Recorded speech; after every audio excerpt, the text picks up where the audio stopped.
Welcome to Study Session 4, The Duties of the Clinical Psychologist. Introduction. Having discussed about the branches of clinical psychology in the previous study session, you will therefore in this study learn about the lack of agreement between clinical psychologists as to the source of services they should be providing can be both a drawback and a blessing in disguise. The disadvantage of this state of affairs is that the newly appointed psychologist might find himself expected to contribute in particular ways which are discrepant from his own role expectations.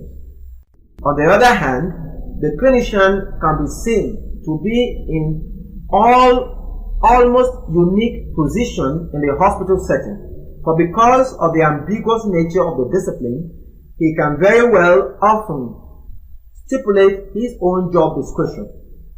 Thus, the lack of a clear-cut list of functions can work both for and against clinical psychologists. Learning outcomes. At the end of this study, we should be able to 1. Explain clinical psychologists' work setting. 2. Discuss the daily execution of clinical psychologists. 3. Outline the duties of clinical psychologists. Clinical psychologists' work settings. The activities of today's clinical psychologists are considerably broader than those of their predecessors. Some years past, most clinical psychologists worked primarily with children's problems in university or community clinics or in institutions such as those for the physically handicapped or the mentally retarded. Clinical psychologists nowadays work in a variety of settings, including the following places: university psychology or counseling department as teachers and researchers, psychiatric hospitals or outpatient clinics performing research and providing clinical services, community mental health centers, university student health centers, child guidance clinics, public and private schools, state youth authority agencies, prisons as prison psychologists, medical schools, industries as industrial management consultants. The problem the clinical psychologists might deal with include social and interpersonal problems, sexual problems, marital problems, vocational problems, school of adjustment problems, speech pathology, problems arising from delinquency and addictive behavior, which cover taking of hard drugs, dependency on tranquilizers and other prescribed medication, smoking of cigarettes, excessive consumption of alcohol, overeating, compulsive gambling, and even excessive sexuality.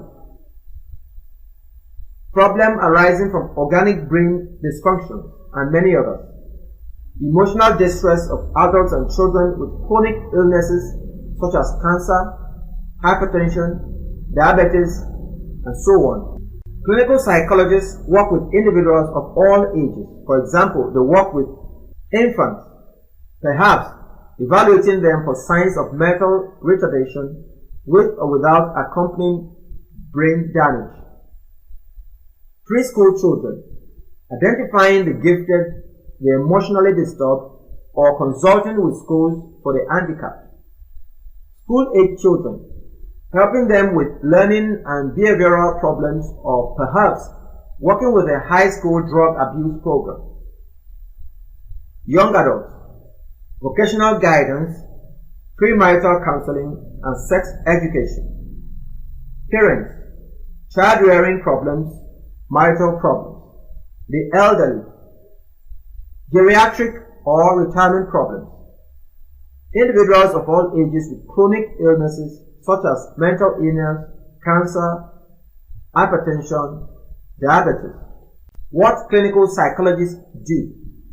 What clinical psychologists do in the daily execution of their duties broadly involve a description of human behavior, an explanation of human behavior, a prediction of human behavior, the changing of human behavior. 1. Description of human behavior.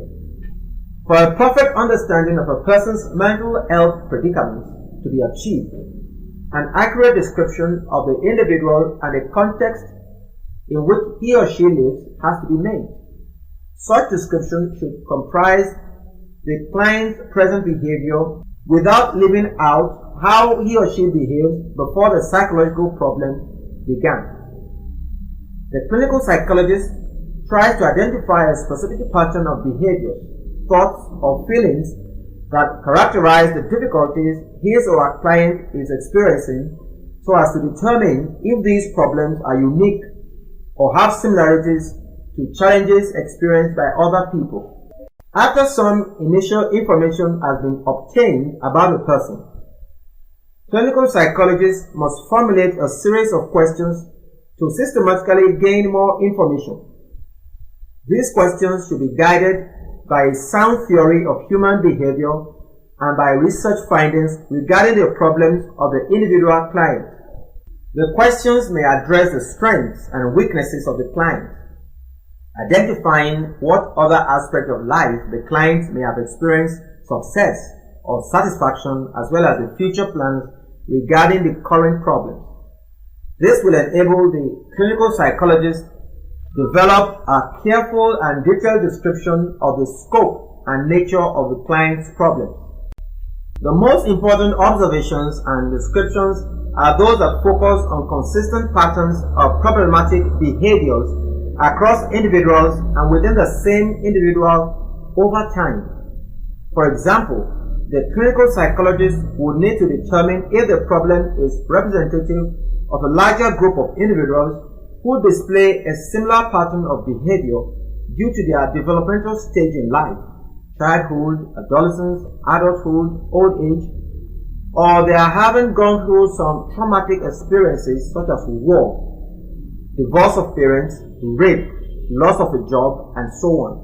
To achieve a concise description of behavior that other mental health professionals can relate to, a clinical psychologist uses standardized systems of classification, taxonomies of mental problems such as the Diagnostic and Statistical Manual of Mental Disorders, DSM. They also describe how they arrive at the classification by describing the tools used for the measurement of the problem and documenting the frequency or occurrence of the problem. 2. Explanation of human behavior. Human behavior refers to the array of every physical action and observable emotion associated with individuals as well as the human race as a whole. While specific traits of one's personality and temperament may be more consistent, other behaviors will change as one moves from birth through adulthood. In addition to being dictated by age and genetics, behavior driven in part by thoughts and feelings is an insight into individual psyche, revealing, among other things, attitudes and values. This task includes the development and testing of models of etiology or cause, including but not limited to the use of experimental methods to test causality.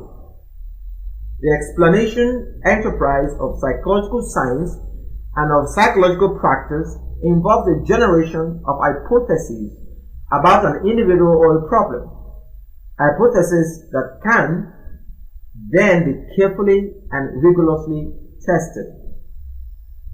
The clinical psychologists develop explanations of problematic behavior using questions as guidelines for research. They may explain psychological problems, emphasizing the role of biological factors, cognitive schemas, and networking, conditioning and learning processes, interpersonal relationships, and an integration of one or more of these factors. 3. Prediction of human behavior.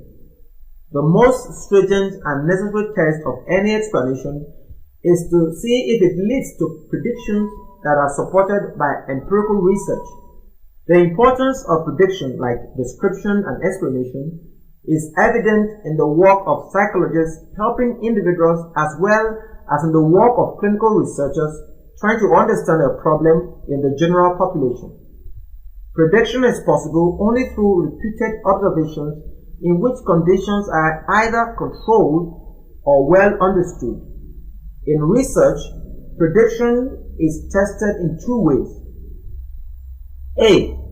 Longitudinal studies of the cause of problems as they occur in real life. And B. Experimental studies testing specific predictions or hypotheses under controlled circumstances. In both methods, the goal of clinical psychologists is to try to identify the cause and effect relationships regarding important clinical problems. 4. Change of human behavior. Naturally, there are basically two types of change: evolutionary and destructive. Evolutionary change is gentler, less destructive, but it takes a very long time. Destructive change, on the other hand, is fast and sometimes necessary, but extremely destructive. Human beings are clever though. They have figured out how to speed up evolutionary change, selective breeding programs, and how to contain destructive change, manage forest fires. Clinical psychology involves the application of psychological knowledge to alleviate human problems. It is not enough for clinical psychologists to describe, explain, or predict human function. Clinical psychologists must also be concerned with producing change in people's lives.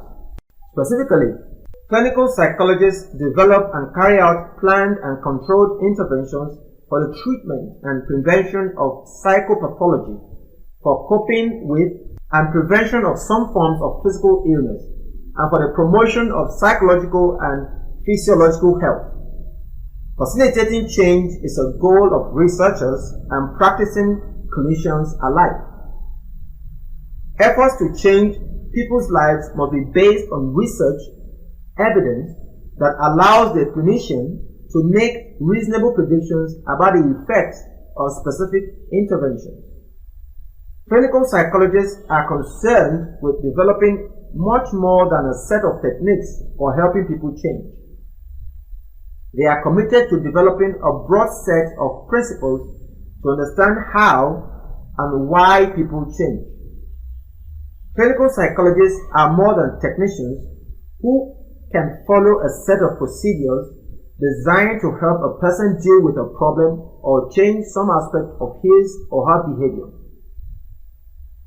Clinical psychologists need to understand whether certain techniques work with some people or some problems and not others, and they need to understand the reasons that these techniques work. Without this type of comprehensive understanding of the mechanism of how people change, psychologists cannot continue to systematically improve the ways that they can help people, and they may be unaware of ways to generalize their current method to different people or problems. The duties of clinical psychologists. Basically, a clinical psychologist is expected to carry out assignments, treatment, teaching, and research in relation to mental health and adjustment problems. 1. Assessment and diagnosis. Assessment involves the use of psychological methods and principles to gain better understanding of psychological attributes and problems.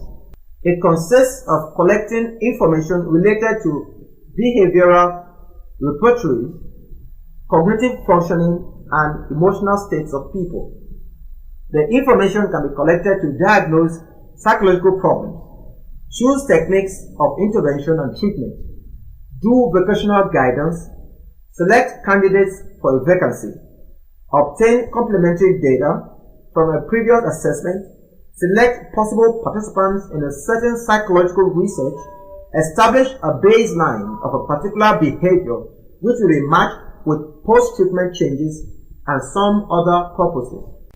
The question of whether a patient is clinically depressed and or intellectually deteriorating is a difficult one to answer merely by interviewing him or watching his behavior on the ward. In such a case, the psychologist may be asked to administer tests which have been devised specifically to distinguish between the two types of disorder. In general, the most used instruments are some kind of tests, questionnaires, interviews, observation techniques, and psychophysiological devices.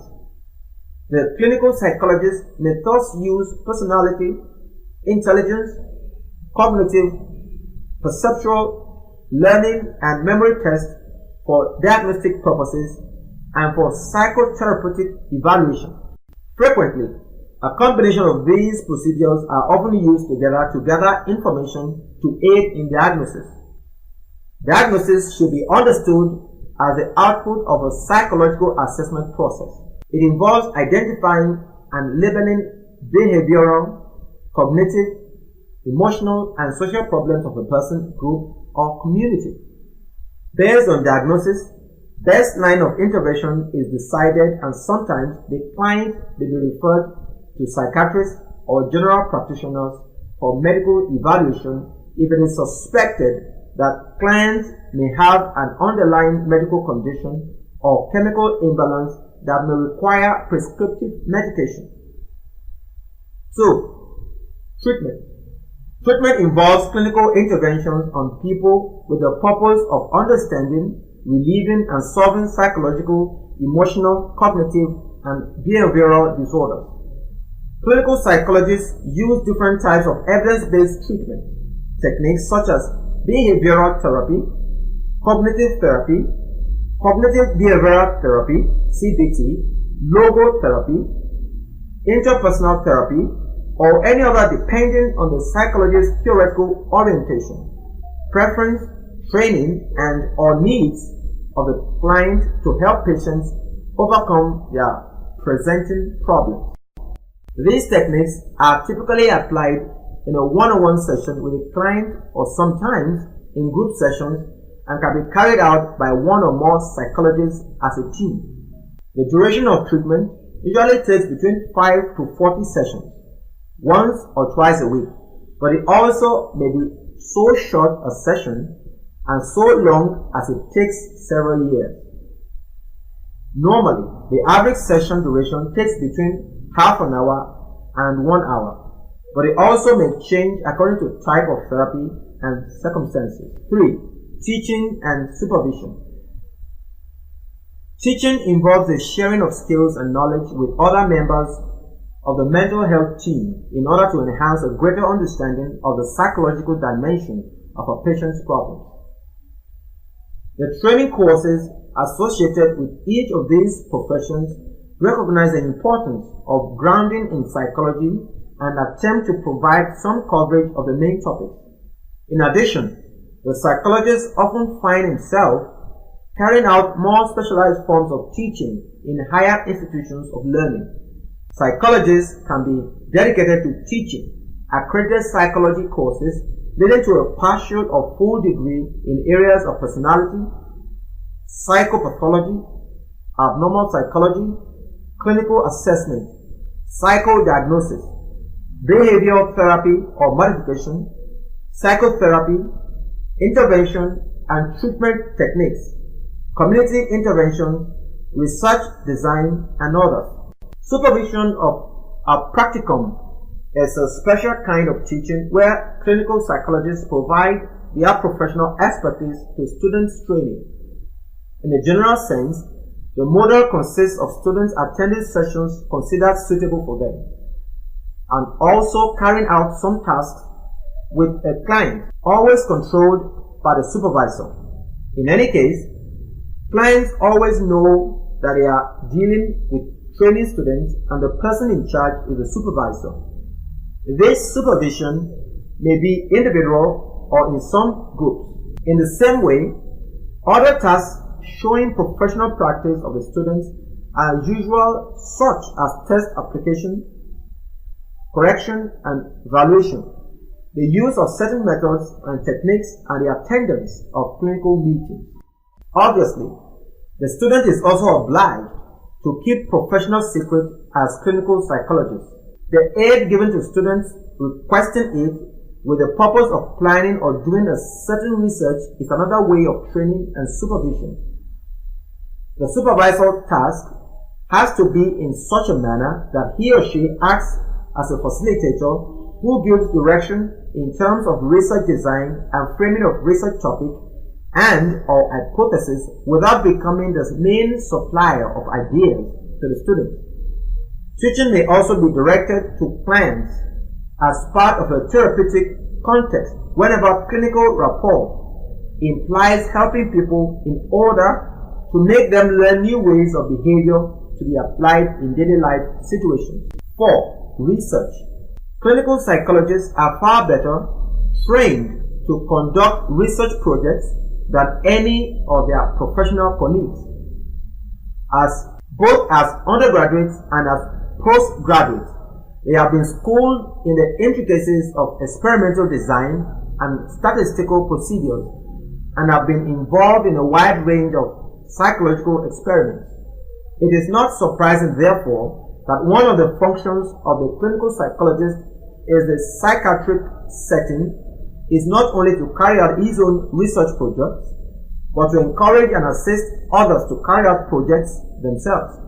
Some of the main types of research projects in the field of abnormal psychology are as follows: carrying out animal experiments in order to set up hypotheses of psychiatric disorders, testing hypotheses regarding the precise nature of psychological disturbance in the various psychiatric groups, investigating the causes of psychological disturbances, comparing the effectiveness of different forms of treatment, looking for signs which might enable one to predict the likelihood of a particular patient recovering. Apart from these 4 cardinal duties of the clinical psychologist, they may also be involved in leadership, administrative and managerial roles, as well as health prevention and promotion activities. Summary of study session. In the study session, you have learned that 1. The activities of today's clinical psychologists are considerably broader than those of their predecessors. 2. For a perfect understanding of a person's mental health predicament to be achieved, an accurate description of the individual and the context in which he or she lives has to be made. 3. It is imperative that clinical psychologists develop careful models to explain how or why the problem developed either in an individual or in people in general. 4. Clinical psychology involves the application of psychological knowledge to alleviate human problems. It is not enough for clinical psychologists to describe, explain, or predict human functioning. 5. Clinical psychologists use different types of evidence-based treatment techniques such as behavior therapy, cognitive therapy, cognitive behavioral therapy, CBT, logotherapy, interpersonal therapy, and any other depending on the psychologist's theoretical orientation, preference, training, and or needs of the client to help patients overcome their presenting problems. We have come to the end of study session 4. Thank you.